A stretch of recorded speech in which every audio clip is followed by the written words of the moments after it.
High বন্ধুরা, বলো তো এটা কি ফুল? এই ফুলটা তোমরা গ্রামের দিকেই দেখতে পাবে। যারা শহরে আছো তারা আশা করি এই ফুলটা দেখোনি হয়তো।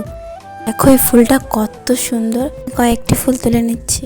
খুবই সুন্দর লাল টুকটুকে ফুলটি কত সুন্দর লাগছে। আর বাগানে এখানে ভর্তি একদম ফুলগুলো আমরা গ্রামে বাটি ফুল নামেই চিনি। তোমরা আর কে কী নামে চেনো আমাকে কমেন্ট করবে। এই ফুলগুলোর খুব একটা যত্ন নিতে হয় না, এরা নিজেরাই বড় হয়ে যায় এবং আমাদের এত সুন্দর একটা দৃশ্য উপহার দেয়। এই ফুলগুলো আমি যে হাতে নিয়ে নিয়েছি, এগুলো আমি কি করব জানো?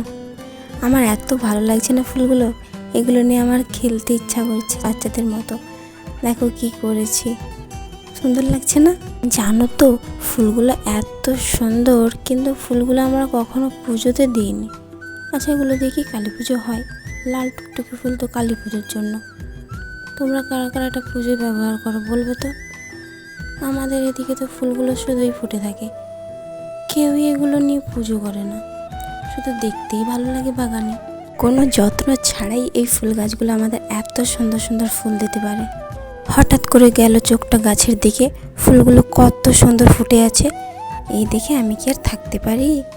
একটু ভিডিও ফটো না করে? দেখো ভিডিও ফটো করে নিয়েছি। তোমরা দেখো কত সুন্দর। ফুলগুলো নিয়ে কি আর করবো, জলে ফেলে মজা করেছি। বাই আজ এখানে, টাটা।